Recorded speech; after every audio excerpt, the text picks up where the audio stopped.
Buenas tardes. Entonces vamos a empezar ese nuevo capítulo de la serie Los síntomas astrológicos de la sociedad. Y este mes nos vamos a enfocar en Virgo.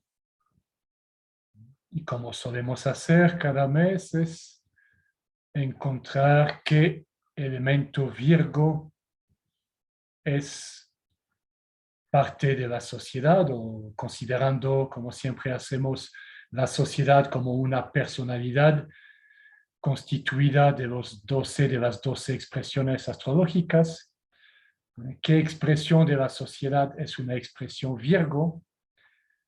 Y como hablamos de síntomas, obviamente, darnos cuenta que esa expresión es una expresión muy básica o muy inferior de Virgo o del potencial de Virgo, de todo el potencial que podríamos tener con una plena expresión de lo que es Virgo.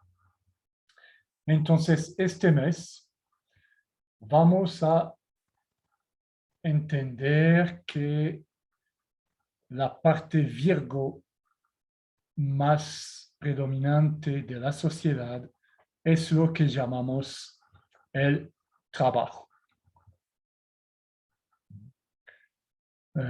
Bueno, es cierto que podríamos haber relacionado el trabajo con los demás signos astrológicos de tierra, ¿no? Tauro, Capricornio. Bueno, Tauro sería más bajo una perspectiva de ganancia, de dinero, ¿no? De ganancia económica.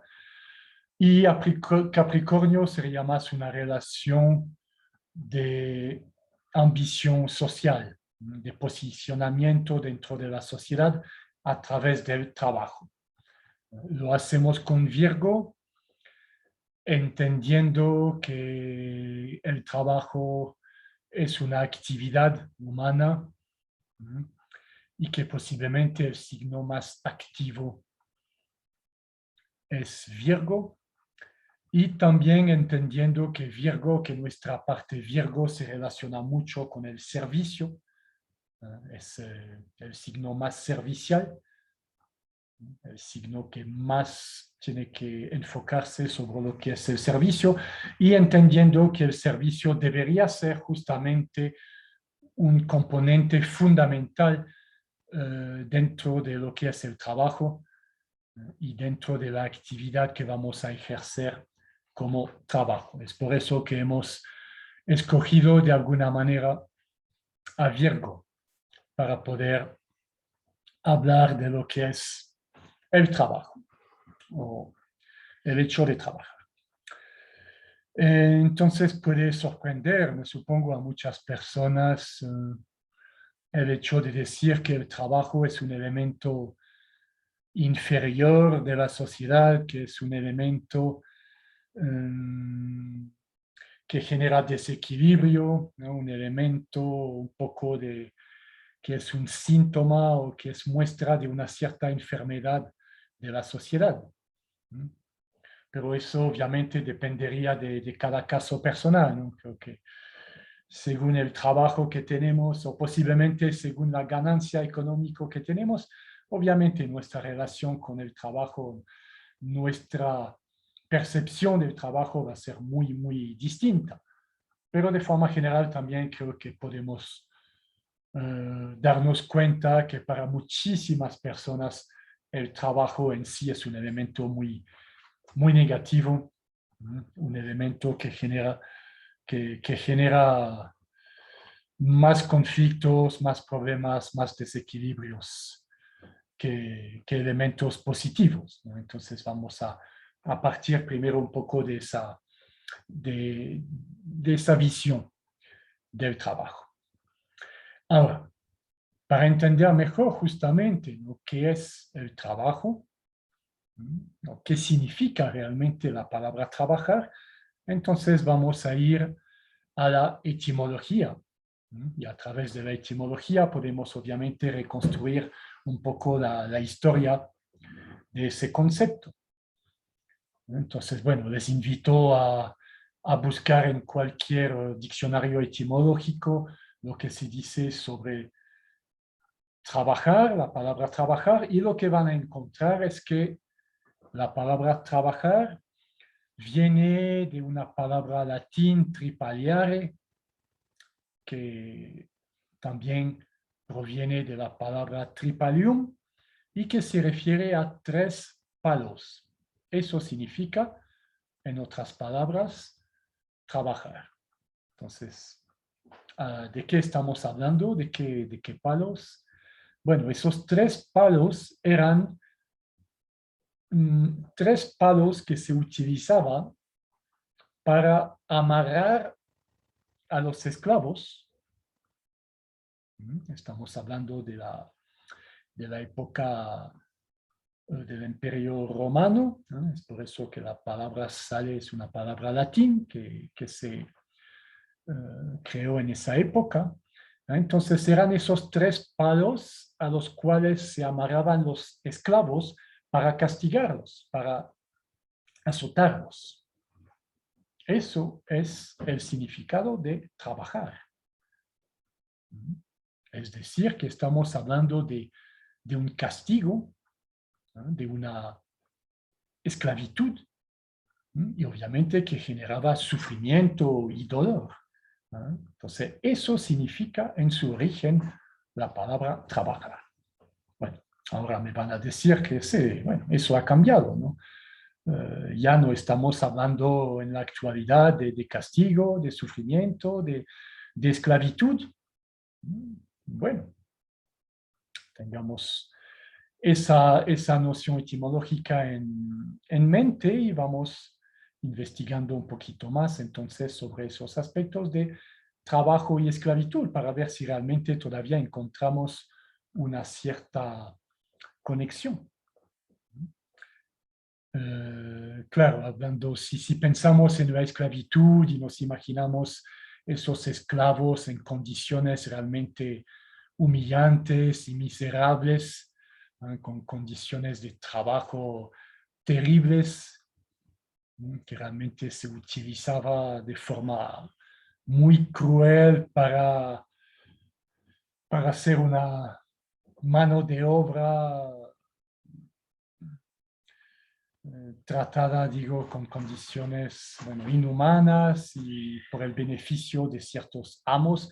Obviamente no vamos a encontrar esas condiciones en la actualidad. De hecho, se nos dice que la esclavitud, bueno, la abolición de la esclavitud se dio hace bastante tiempo. Bueno, según los países también habría que ver, ¿no? Pero pensando, por ejemplo, en los Estados Unidos de América, sabemos que en 1865, por ahí, en la nueva Constitución, bueno, hubo esa abolición de la esclavitud.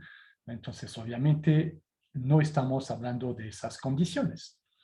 Pero para seguir un poquito investigando con eso de la esclavitud, voy a referirme a un filósofo, economista, muy bastante famoso, un escocés llamado Adam Smith, quien escribió un libro muy importante que se llama La riqueza de las naciones. Y nos explica un poco el paso que hubo, digamos, entre ciertas formas de esclavitud. Él escribió su libro más o menos un siglo antes de la fecha que dijimos de abolición en los Estados Unidos. Todavía escribió ese libro en épocas de que la esclavitud era legal. Y él en su libro da o hace expresar muchos dueños de esclavos, y está compilando un poco lo que ellos decían en esa época. Entonces, ¿qué pasaba con esos amos de esclavos? Entre paréntesis, acordémonos que ese Adam Smith es considerado como el padre de la economía moderna. Es decir, que todavía se le considera realmente como un una persona muy influyente sobre la situación económica o el modelo económico que estamos utilizando en la actualidad. Es decir, que estamos realmente hablando de una persona muy influyente, muy reconocida y bueno, que ha investigado mucho sobre ese tema. Entonces, ¿qué nos contaba? Nos contaba que en esa época los dueños de esclavos se quejaban mucho de los gastos de manutención que tenían esos dueños con los esclavos. Estamos hablando obviamente de alojamiento, de comida, de ropa, que sabemos que eran realmente miserables, ¿no? Pero ellos se quejaban que eso era mucho gasto para los dueños de esclavos. Dar ese poco de comida, esa ropa posiblemente en mala condición, un alojamiento muy precario, ellos igual se quejaban que no era, que eran demasiado altos esos gastos.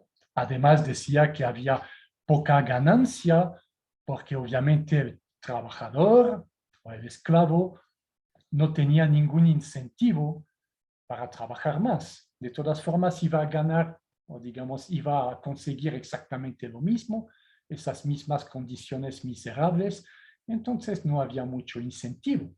Además, se quejaban que hacía mal el trabajo, a veces a propósito, como una especie de venganza, digamos, y que obviamente no se esforzaba para nada. A raíz de eso, ¿qué pasó? Ellos intentaron buscar otra forma de esclavitud para que el dueño se libere de esos gastos. ¿Sí? Y ahí llegamos a lo que se conoció a partir de esa época como la esclavitud económica. Entonces, el término de esclavitud económica se desarrolló más o menos a esas épocas, ¿no? En el siglo XVIII, que estamos hablando, finales del siglo XVIII, ¿no? Cuando Adam Smith escribió su libro. Y literalmente, ahí les voy a leer lo que dice, lo que nos cuenta Adam Smith.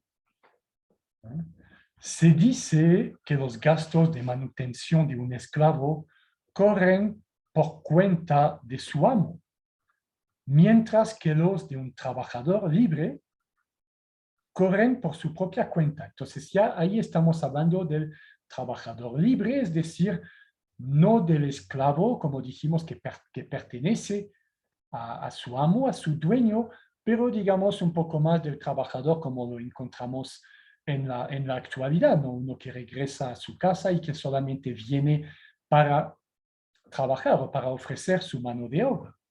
Entonces, estábamos hablando de esa transición, ¿no? Justamente lo que posiblemente llevó después a la abolición de la esclavitud. Ya estaban ya pensando en otras condiciones. Sigo. Pero en realidad, ambos, es decir, el esclavo o el trabajador libre, ambos están mantenidos por su propio patrón. Aunque el trabajador libre costará mucho menos a su dueño que al esclavo. Interesante. Sigue. La esclavitud económica resulta maravillosa, por lo que da mucho más ganancia. Ahí está hablando un dueño, ¿no? de esclavos. Da mucho más ganancia y deja a los trabajadores siempre necesitando más. La ventaja en la actualidad es que se puede motivar al trabajador con un poco más de dinero para que trabaje más. Y ahora el esclavo cree que es libre, pero el empleado actual es como un esclavo que trabaja de forma más temporal, alquila o arrienda su energía o su cuerpo durante un tiempo limitado. ¿Sí? Repito que estoy leyendo un libro escrito en 1770, por ahí, finales del siglo XVIII. Cuando ellos dicen en la actualidad, nos referimos a esa época. Pero realmente no podría aplicarse eso en la actualidad, en muchos casos, que ese empleado libre alquila o arrienda su energía o su cuerpo durante un tiempo limitado. Es como un esclavo que trabaja de forma más temporal. No sé si es tan exagerado. No sé si finalmente la noción actual de trabajador, como les decía, se aleja tanto de una cierta forma de esclavitud. Repito que las condiciones en sí han cambiado, sí, pero en el fondo el mecanismo no sigue siendo bastante parecido.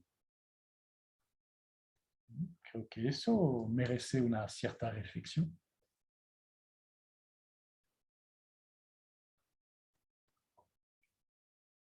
Ahora, también podríamos aumentar, ¿no? Lo que, si hemos leído Karl Marx también, nos explica cómo se definió, digamos, el salario mínimo, ¿no? Cómo se pensó en esa idea de salario mínimo.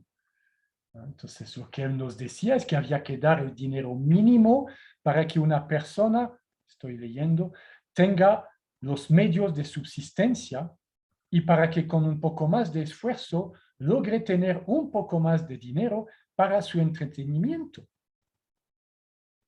que pueda divertirse un poco, pero que tenga la necesidad de volver al trabajo. Eso es la idea del salario mínimo. Darle un poquito más de lo que va a gastar para sus medios de subsistencia, que a veces ni siquiera hay un poquito más, ¿no?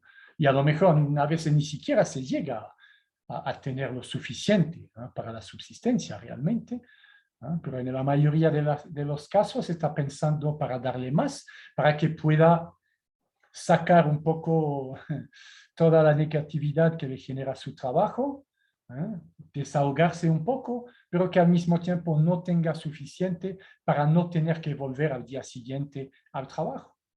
Eso es la idea del salario mínimo, porque si se da demasiado, el empleado va a decir, bueno, aprovecho de ese dinero, después encontraré otro trabajo. No, tiene que haber una presión, ¿no? Una obligación para que al día siguiente, a la semana siguiente, esté de nuevo aquí con la total necesidad de ganar nuevamente ese poco dinero.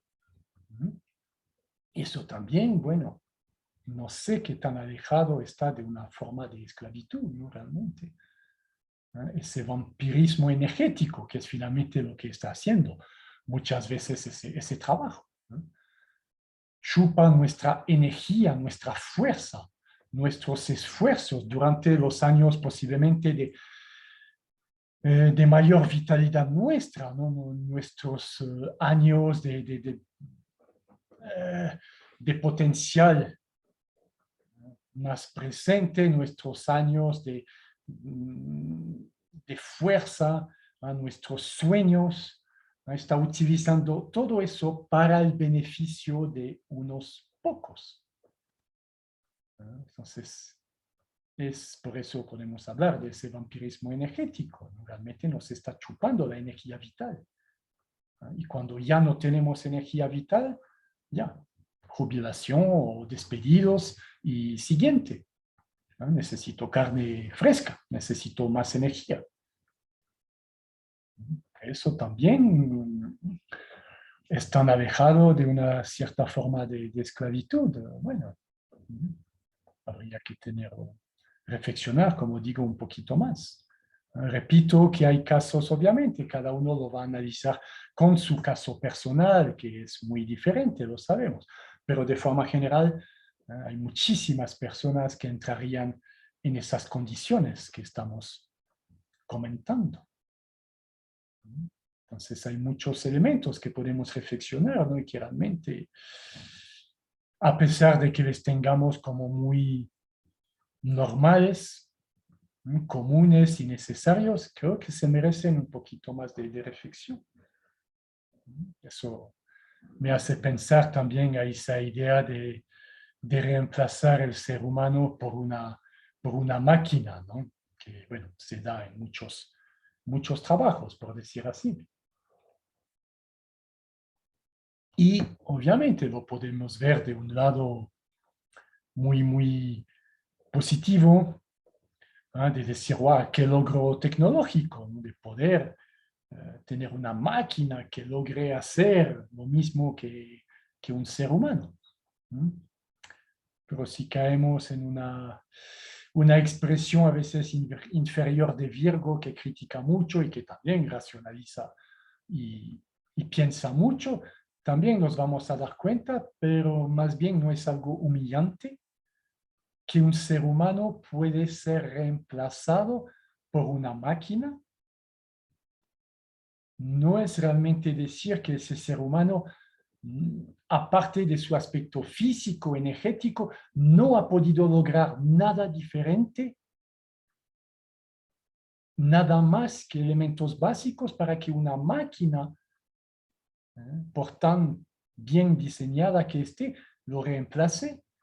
No es algo realmente, digo, más humillante que lindo o que grande. Creo que también podríamos reflexionar por ahí.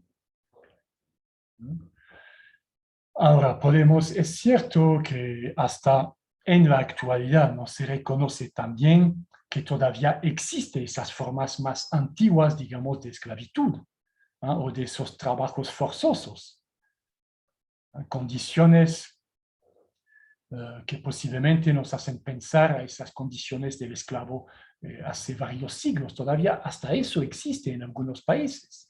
Las Naciones Unidas nos da cifras sobre eso. ¿No?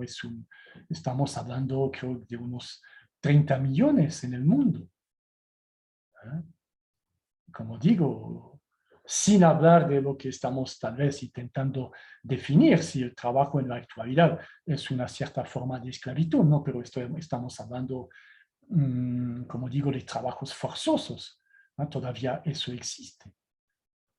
¿No? Sin hablar de que el trabajo en la actualidad, a pesar de que mucha gente tenga un cierto tipo de trabajo, sabemos que las condiciones de vida para millones de personas es totalmente casi inhumana. Sabemos que hay, creo que era una décima parte de la población mundial que vive en pobreza extrema. Es decir, la pobreza extrema es ganar menos de, creo que es $1.90 al día. Hay una décima parte de la población mundial que vive con menos de eso, a pesar de que estén trabajando de alguna manera. Entonces, eso no es esclavitud tampoco. Ahora habría que ver en la actualidad qué es la esclavitud, ¿no? ¿Cómo se define? Entonces, tenía la definición de la esclavitud en la actualidad. Las Naciones Unidas nos dice que la esclavitud es cuando una persona es obligada a trabajar en condiciones infrahumanas sin que pueda negarse. Eso es la definición actual de la esclavitud. Obligados a trabajar en condiciones infrahumanas sin que se pueda negar. Obviamente habría que ver de qué estamos hablando con infrahumano. Depende cómo consideramos al ser humano. Si consideramos al ser humano como una personalidad, es decir, un ente que no tiene capacidad de trascender, que no tiene capacidad de desarrollar elementos superiores, elementos espirituales o divinos, como quisiéramos llamarles. Bueno, es cierto que no vamos a encontrar tal vez tan fácilmente ese aspecto infrahumano, pero si consideramos al ser humano, repito, como un ser que tiene una capacidad de trascender su personalidad, una capacidad de conectarse con elementos superiores. Entonces, lo infrahumano creo que se aplica a muchísimas personas. Ni hablemos de la segunda parte sin que pueda negarse. Bueno, ¿quién realmente puede decir no? Hoy ya no voy a trabajar. ¿Quién realmente tiene ese privilegio?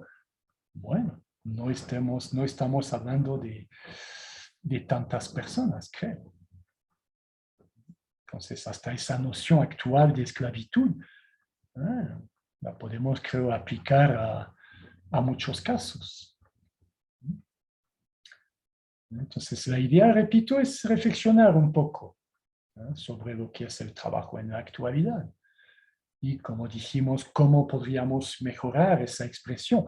No es que vamos a decir hay que cambiar el sistema, hay que cambiar el modelo económico, hay que quitar el dinero. No va por ahí. Sabemos que el cambio viene del individuo, viene de nosotros. Al cambiar nosotros ciertos elementos, iremos obviamente definiendo y cambiando la sociedad. No es al revés. Entonces, lo que hay que recuperar es otro entendimiento del potencial de cada ser humano.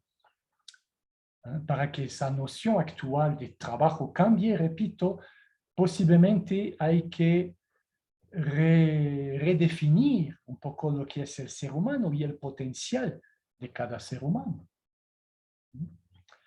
Obviamente, si traemos en la discusión a un famoso Virgo, un famoso filósofo Virgo llamado John Locke, británico, gran figura de lo que se llamó de la corriente del empirismo. Obviamente, ese Virgo que, bueno, yo considero que ha desarrollado más una actitud inferior de Virgo, nos va a decir que el ser humano es un ente que viene vacío al momento de nacer. Él habla de la famosa expresión de la tabula rasa, que venimos a ese mundo con mente vacía, estamos totalmente vacíos y vamos después a incorporar elementos según las experiencias. Entonces, obviamente, a partir de esa visión tan limitada, digamos, del ser humano, bueno, no va a ser difícil cambiar esa noción del trabajo. Pero si entendemos que el ser humano viene a esa vida con ciertas cualidades, con ciertos atributos, y que la idea de su trabajo futuro sea que utilice sus elementos naturales, utilice su esencia, entonces tendremos un concepto del trabajo muy diferente. Y a partir del momento que una persona en su actividad expresa su naturaleza, obviamente se va a sentir mucho más realizado y mucho más feliz. Eso sería más la idea. Que el trabajo sea la expresión de nuestro potencial innato. Pero como digo, bueno, eso presupone un entendimiento distinto de lo que es el ser humano y que tal vez poco a poco podríamos ir desarrollando, tomando en cuenta para ver si realmente va por ahí el cambio. Y obviamente no caer en la trampa actual de la recompensa económica. Sabemos que ahora es la gran trampa, es de hacernos escoger un trabajo en función de su retribución, en función de lo que nos va aportar en términos materiales. A partir del momento que no logramos cambiar esa relación con el trabajo, va a ser difícil salir de eso. Es la trampa del momento. Y obviamente eso significa, repito, que para muchas personas ni siquiera hay otra opción, ni siquiera se contempla otra opción de lo que puede ser el trabajo. Entonces, repito, tenemos que posiblemente volver a un entendimiento diferente del potencial de cada persona y desde un cierto tipo de educación empujar a que esa persona exprese sus atributos, sus cualidades o desarrolle sus potencialidades con las cuales ha venido a ese mundo. Eso es otra opción que les propongo y sobre las cuales podemos reflexionar para que nuestra parte Virgo esté totalmente expresada y totalmente potencializada.